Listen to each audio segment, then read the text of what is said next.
Barrel length. Why does it matter? Well, it matters a lot, actually. Today on the Dead Calibers Archive, we'll be continuing our meta-analysis of ballistics and zoom in specifically on how barrel length affects the performance of various popular defensive handgun calibers, from 380 ACP all the way up to 45 ACP. I'm Anders, E.T. Hersberg.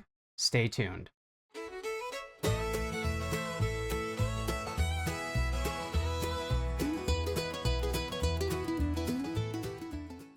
Cap and Ball Digital Strategies is a two-way focused digital marketing agency. We offer our services to FFLs, gunsmiths, and more. So if you'd like to learn about how we can help you grow your bottom line, visit us at capandballseo.com. Now, back to our show. In part one of our three-part series, we looked at the performance of some of the most popular defensive handgun calibers out there right now, and how they performed in various testing metrics, everything from penetration to expansion, and we even took a look at average magazine capacity, as well as how that magazine capacity translates to energy per magazine when you're talking about energy at the muzzle. For part two, I wanted to zoom in on one specific factor, specifically how barrel length can affect performance of those various metrics. Now, it may seem like an issue of concealability. However, handgun barrel length does play a critical role in bullet velocity, muzzle energy, and ultimately terminal performance. If anything, there is a school of thought in modern thinking where a longer barrel with a shorter grip is better. Or at least that's my own personal thinking. I would much rather have a compact, shorter frame with a longer slide and barrel than have a shorter frame with a shorter barrel to get that extra performance out of a handgun caliber. But in the second part of our Caliber Wars series, if you will, we'll compare the 5 common defensive calibers: 380 ACP, 9mm Luger, 40 Smith & Wesson, 357 SIG, and of course 45 ACP in 3 general barrel lengths: the subcompact 3-inch, the compact 4-inch, and the full-size 5-inch. For most of this, we'll be pulling our data from Ballistics by the inch. They have great testing, and while they are sadly no longer actively doing performance testing for newer loadings, the data is still solid. We will also be pulling additional data from other sources as well to help bring into this meta-analysis. If you want all of the data sources, I will have a dedicated companion article for this video with links to additional resources in the description below. So with that in mind, let's answer this question. What rounds lose the most velocity from shorter barrels? Which are the least affected? And what barrel length does offer the best balance of velocity, expansion, and energy for self-defense? As I alluded to in the intro, longer barrels generally allow propellant gases more time to accelerate the bullet, yielding higher velocity and energy. A common rule of thumb you'll see bandied about online is 50 feet per second gained per inch of barrel for many pistol calibers. However, this can vary by caliber and loading. Higher pressure, faster velocity rounds tend to gain and lose more speed with barrel length changes, whereas the lower velocity, heavier rounds tend to see a bit of a smaller difference that we can actually tease out of the numbers here. There are also diminishing returns as you extend barrel length. As you add additional inches, you can very easily end up in a situation where that extra length is just adding friction instead of giving the gases more time to burn and expand to actually push the bullet out of the muzzle. So, let's examine each caliber from 380 ACP to 45 ACP in detail. We'll start with the smallest, 380 ACP. Now, 380 is typically fired from very short barrels, usually 2.5, maybe 3.5 inches, pocket-sized pistols, essentially. In Lucky Gunner's data that we've talked about in the part 1 of this video series, they were using a 2.75-inch barrel length for their 380 testing, and they averaged a muzzle velocity around 900 feet per second for most of their defensive loads that they were testing. Now, this translates, depending on the loading specifically, to about 180 to 200 foot-pounds of foot energy at the muzzle. And because of these short barrels, the 380 tends to be at the lower end of its velocity limits, which, as we've seen previously, can hinder that bullet expansion. In gel testing through heavy clothing, 380 ACP jacketed hollow point bullets slow to a median expanded diameter of roughly about 0.47 inches, and we're getting at best around 13.3 inches of penetration, just around that FBI 12-inch minimum. So many of the 380 ACP loads that we were looking at in the data don't quite get up to snuff for the FBI's penetration standards. Now, if you give 380 ACP a longer barrel, however, you do get a little bit more performance. For example, I was able to find one particular test with a Browning 1911 380 that had a 4¼ inch barrel. That got an extra 150 feet per second velocity and about 30 foot-pounds more energy from that extra velocity, depending on the loading you'd be shooting out of it. If we start to zoom in a little bit more on ballistics by the inches specific data, we can see that for their testing results, they found that a 2-inch barrel usually had about 1,052 feet per second on average. If we move up to a 3-inch barrel, that gets us to just over 1,100 feet per second. And a 4-inch goes to 1,200 in their data. 5 inches gets us about the same, and we don't see much more of an improvement past 6 inches. At a ridiculous 18 inches of barrel length, we only get up to 1,441 feet per second for ballistics by the inches data. So as you can see, there's really not much point in trying to push more out of 380 ACP going beyond at most maybe a 5-inch barrel. And at that point, why aren't you just running 9mm? But speaking of 9mm, let's move on to talk about 9mm. Now, we can say that 9mm is a high-efficiency cartridge. It does seem to have hit a sweet spot, especially in modern loadings, between capacity, velocity, recoil, etc. But if we zoom in, from a compact 4-inch service-style pistol, a 124 defensive grain jacketed hollow point is usually going to get you around 1,100 to 1,150 feet per second, running at about 350 foot-pounds of force. This does drop a little bit if we go to a subcompact, and we can see about 1,000 to 1,050 feet per second, losing about 50 to 100 feet per second, depending on the specific loading that you want to talk about. But again, we're talking about generalities here. We're not focusing in on one specific loading of 9mm. Zooming in on the data from ballistics by the inch, we get these averages for 9mm. For a 2-inch barrel, we see velocity that's really not that much higher than 380 ACP, only 1,074 feet per second. But as soon as we jump up to a 3-inch barrel, we get an average velocity from BBI of 1345. 4 inches jumps even more to 1444, and a 5-inch barrel gets us to over 1,500 feet per second.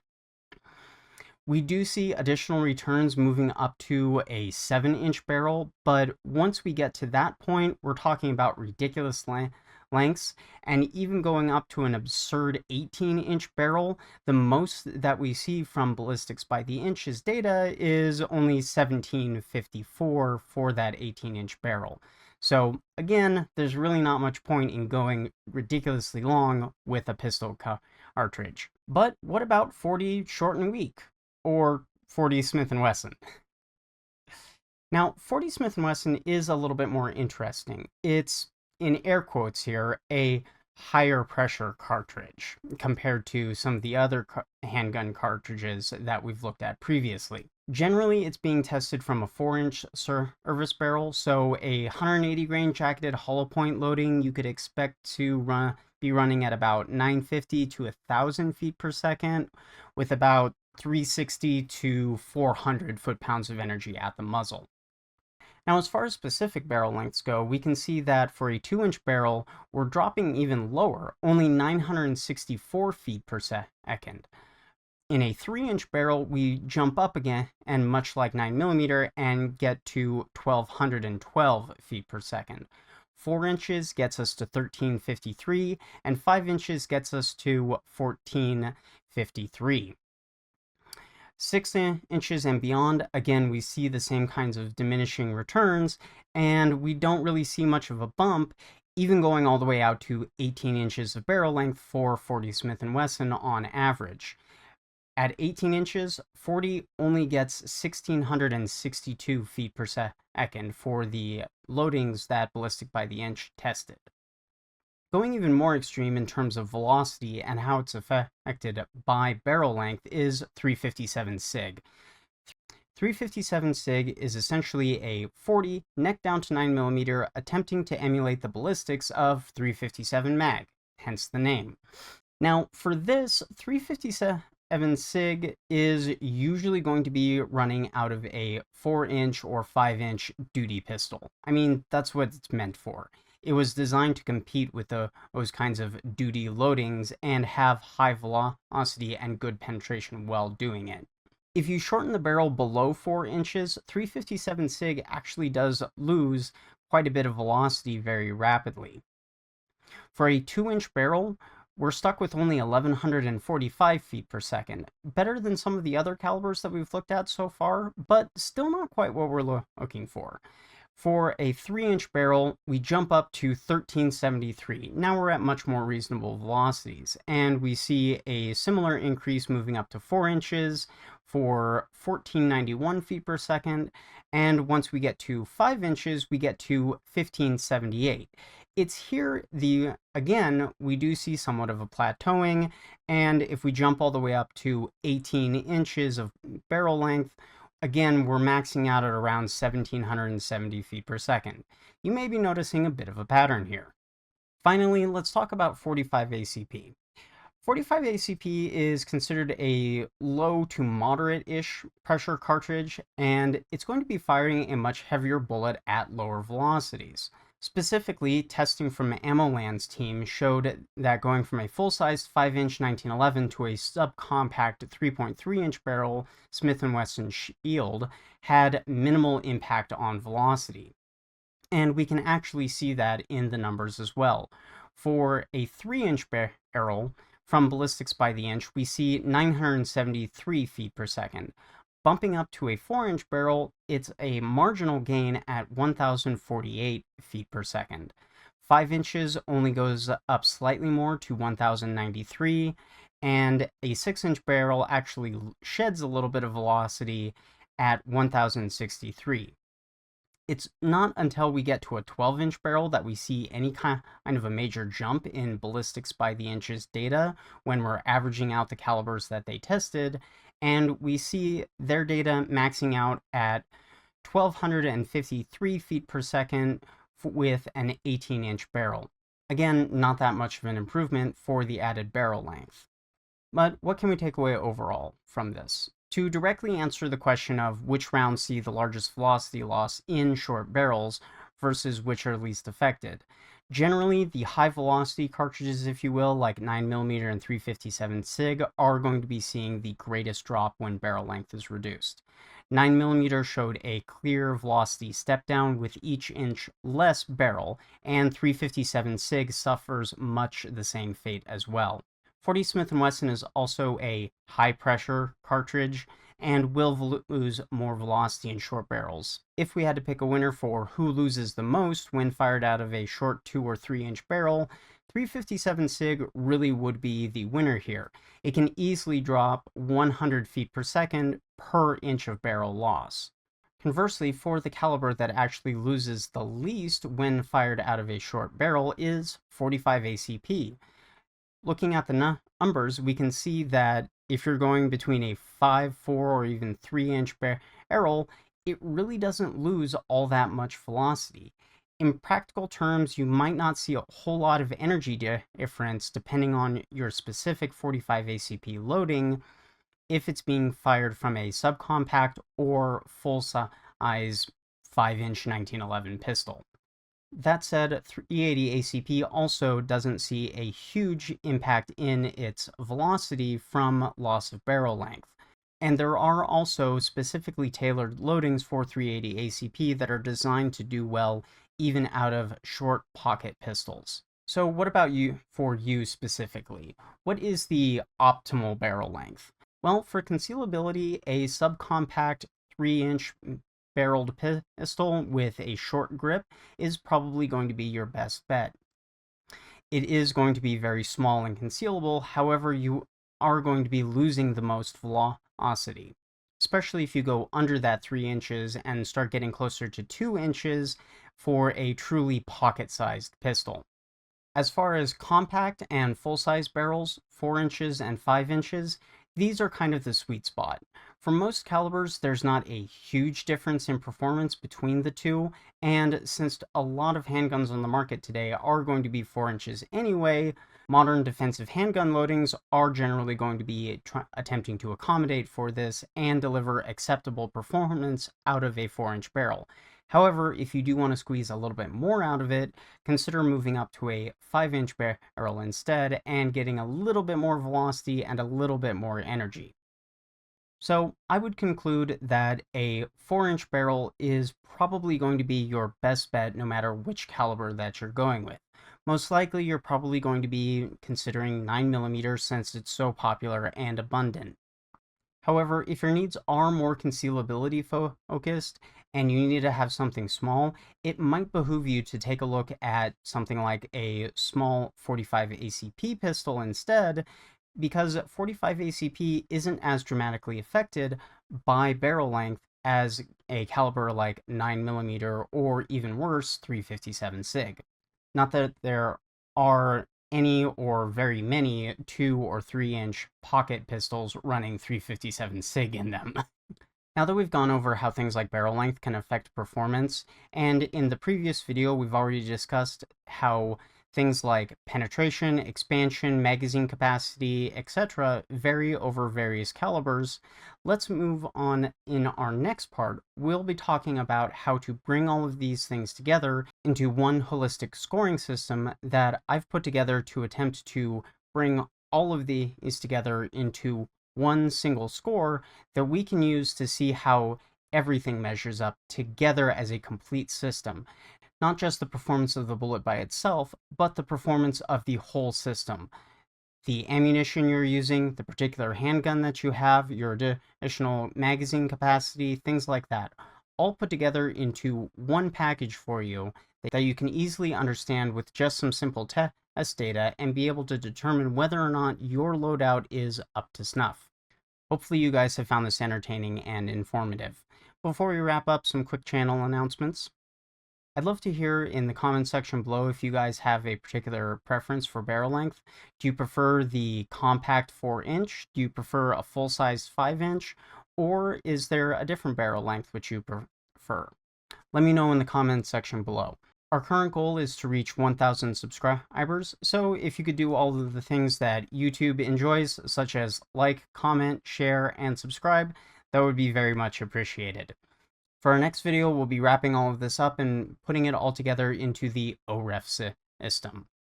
But until next time, I'm Anders E.T. Herzberg for the Dead Calibers Archive, hoping to see you all again real soon.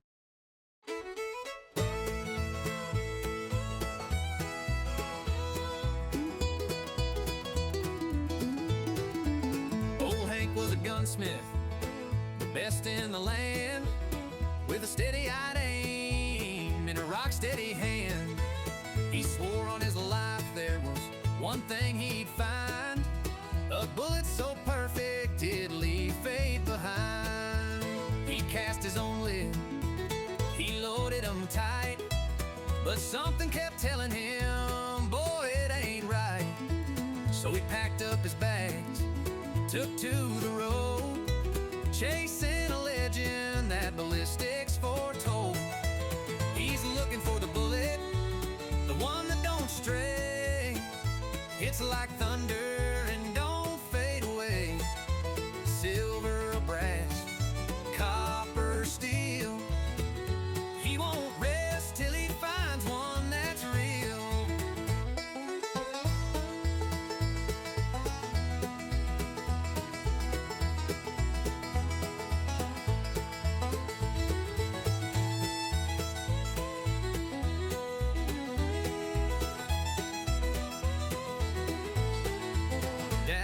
Kentucky, a mountain man swore, I once saw a bullet that cut through the war. It flew like a whisper, it struck like a blade, and the man who fired it, he never got paid. Hank took to Texas, then down to the bayou. A voodoo queen whispered, boy, I know about you. She gave him a casing, all etched with a rune. Said fire it once, and you'll know the truth soon. He's looking for the bullet, the line that don't stray. Hits like thunder and don't fade away. Silver, brass, copper or steel, he won't rest till he finds one that's real.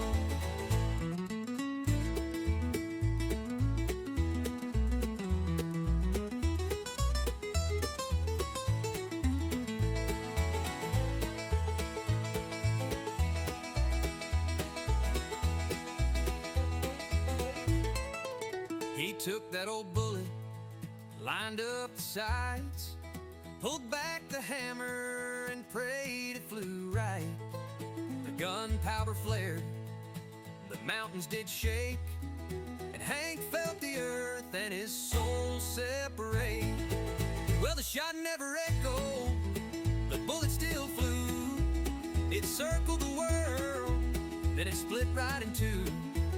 One half hit the devil, the other the sky, and Hank just stood laughing, cause he knew he'd found why. He found the perfect bullet, but the price was too high. It don't miss its target, it don't say goodbye. Some legends ain't meant for a man to unseal. Some things are best left to the steel. Old Hank disappeared, some say he's a ghost, still searching for answers he wanted the most. But if you hear a shot with no echo at night, you best say your prayers, cause it flies straight